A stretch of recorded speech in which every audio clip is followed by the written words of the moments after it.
नमस्कार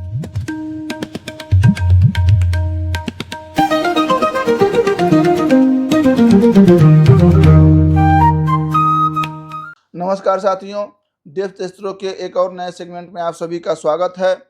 शनि की साढ़े साती के एपिसोड 29 में आज हम लोग जानेंगे यदि मीन की राशि हो और रेवती नक्षत्र हो। देखिए, ये आज नक्षत्र और राशियों की साढ़े साती का लगभग आखिरी क्रम है। इसके बाद से फिर इस नक्षत्रों का पूरा चरण पूरा हो जाएगा और राशियों का भी लगभग। तो आज हम लोग बात करेंगे जिनकी मीन राशि है या रेवती नक्षत्र है या फिर जिनकी कुंडली नहीं बनी हुई है उनके नामाक्षरों से। तो जिनके नाम दे, दो, चा या ची से शुरू हो रहे हैं, चितरंजन इत्यादि, दे, दो, चाची मतलब इससे आप नाम निकाल लें, देवनाथ, दीनानाथ, तो इस तरीके के नामों से शुरू होने वाले, और रेवती का नक्षत्र। क्योंकि देखिए, नाम स्पष्ट करने का मतलब सिर्फ ये है कि बहुत से लोग हैं जिनके वहां की यह परंपरा नहीं रही है कि कुंडली बनाए कैसे, या बहुत से लोग ऐसे भी हैं जिनके पास उनकी डिटेल्स ही नहीं है और कभी कुंडली बनी ही नहीं। तो जिनकी कुंडली नहीं बनी हुई है, नाम स्पेशल सिर्फ उनके लिए है, और जिनकी कुंडली बनी हुई है तो वो अपनी कुंडली के माध्यम से अपने नक्षत्रों को जाने, क्योंकि हमने हर एक नक्षत्र के विषय पर विशेष टिप्पणी करी है। हर एक नक्षत्र को डीपली हमने जाना है वीडियो के माध्यम से। आज बात करेंगे सिर्फ रेवती नक्षत्र की। तो रेवती नक्षत्र मीन राशि के अंतर्गत आता है, मीन के आखिरी चरण में आता है। अब मीन के स्वामी हो गए गुरु, लेकिन रेवती के स्वामी हो गए बुध।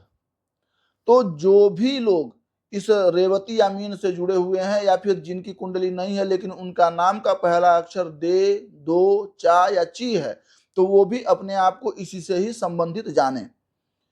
अब आते हैं थोड़ा सा इनके स्वभाव गणना पर। देखिए, मीन की राशि जिसकी भी होगी, और मैं आपको ये भी बताता चलूं कि मैंने प्रीवियस वीडियो में राशि क्या होती है और लगन क्या होता है, इन दोनों का आपके ऊपर किस तरीके से असर होता है, मैंने ये क्लियर कर दिया। तो आप प्रीवियस वीडियो में जाकर के इन चीजों को आप जान ले सकते हैं, देख सकते हैं। स्वभावगत चीजों की आज हम लोग बात करेंगे। गुरु आपकी यदि राशि के स्वामी हैं, मीन के स्वामी हैं, तो चिंतन भी आपका वैसा ही बनाएंगे। मैंने जैसा पहले ही बताया कि मीन राशि में आने वालों की स्थिति यही होती है कि लंबा शरीर होता है, थुलथुला थोड़ा बदन होता है, आंखें बड़ी सुंदर होती हैं, लेकिन बड़ी कम उम्र में वह शुगर के, डायबिटीज के मरीज हो जाते हैं। तो जो मीन राशि की स्थिति है वो बार बार शारीरिक काम करने से आपको मना करती है, या शारीरिक काम ये लोग कर ही नहीं पाते हैं। ये बौद्धिक रूप से बहुत अच्छे होते हैं, तो यदि शारीरिक मेहनत ये करते रहें तो ये स्वस्थ रहेंगे, अच्छे रहेंगे। क्योंकि बड़ी जल्दी ही ओवर वेट से भी ये परेशान हो जाते हैं, इनका वेट ही बढ़ना शुरू हो जाता है, और वो ये इसीलिए होता है कि एक्टिविटी नहीं रहती है। अब रेवती नक्षत्र के बुध से इसको जोड़ते हैं। देखिए, जब भी रेवती नक्षत्र का जो बुध है और यहाँ पर गुरु, ये दोनों मिल करके व्यक्ति को, एक है गुरु जहां वो आध्यात्मिक बनाता है, डीप नॉलेज की तरफ ले जाता है, संस्कारी बनाता है, लेकिन बुध ऐसा नहीं होने देते। बुध तीक्ष्ण बुद्धि, शार्प माइंडेड बनाते हैं, तेज बुद्धि बनाते हैं, लेकिन व्यापारिक, व्यापार की स्थिति उनकी रहती है।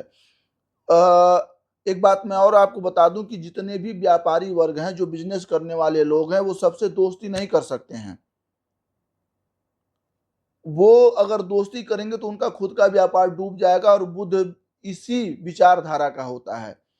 वह तीक्ष्ण नॉलेज, शार्प माइंडेड वाली बात होती है, किसी भी बात का तुरंत जवाब दे देना, किसी भी बात का मतलब आपने इधर बात कही उधर आपको जवाब दे मिल जाएगा सामने से। एकदम गणित टू गणित लगेगा, भाई बड़ा तेज इनका दिमाग है, लेकिन वह दिमाग डीप नॉलेज वाला नहीं होगा। यानी आप ये कहें कि ये बहुत बड़ा चिंतक है, बहुत अच्छी आ, मतलब जो ये थ्योरी देता है, ये तो विचारणी है, आपको ऐसा कभी नहीं लगेगा जो मीन राशि और रेवती नक्षत्र के लोग होंगे। तो एक बात और मैं बता दूं, थोड़ा हास्यास्पद है, लेकिन जब भी इस मीन राशि में रेवती का योग बनता है तो ऐसे लोग आपको ज्यादा ज्योतिषी मिलेंगे। डीप वाली बातें एनालिसिस करेंगे, ग्रहों के आपसी चक्कर को ढूंढ करके लाएंगे कि आपके ये ग्रह आपके जीवन में कैसा कर रहे हैं, लेकिन उसका उद्देश्य अपने जीवन यापन या अपना व्यापार होता है कि इससे हमारी रोजी रोटी चली, यानी अपने नॉलेज को, अपनी तीक्ष्णता को वह एज अ अपना बिजनेस, एज अ अपनी रोजी रोटी लेंगे। ये बुरी बात नहीं है, व्यक्ति किसी न किसी तरीके से तो कमाता खाता ही है। तो शारीरिक नहीं, मैंने जैसा कि बताया कि जब भी मीन की स्थिति आएगी ना, तो वो बौद्धिक काम कराएगी, शारीरिक नहीं कराएगी, और शारीरिक न करने की वजह से अलग अलग बीमारियों के भी यह साधक बन ही जाते हैं। अब देखिए, जब इनकी उम्र का 24 आता है, 24, तो 24 से 26 में अचानक एक बदलाव इनके जीवन में आता है। वो इनके जीवन को मतलब कष्ट तो देगा, लेकिन आगे लेकर के जाएगा एक फोर्सफुली। अब इतनी चेतना इनके लिए काफी है, ये मेहनत करना शुरू कर देते हैं, लेकिन फिर भी 26 से लेकर के 40 की एज तक इनको उसका कोई लाभ नहीं मिलता। धीरे धीरे हिम्मत टूटने लगती है कि अरे, 1-2 साल के लिए ऐसा लगा कि जैसे हम अपने जीवन में बहुत आगे जा सकते हैं, बहुत कुछ कर सकते हैं, लेकिन इतने साल हो गए मेहनत करते हुए, हमारा जीवन तो बदला ही नहीं। क्यों ऐसा?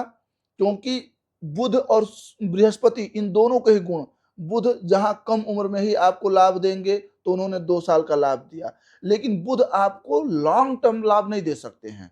लॉन्ग टर्म लाभ कौन देगा? बृहस्पति। और बृहस्पति की उम्र शुरू ही होती है 40 साल से, इसलिए बुध कम समय के लिए आपको 24 से 26 यानी 2 से 3 साल के बीच में एक अच्छा लाभ देंगे, जिससे आप आगे 14 सालों तक मेहनत करोगे।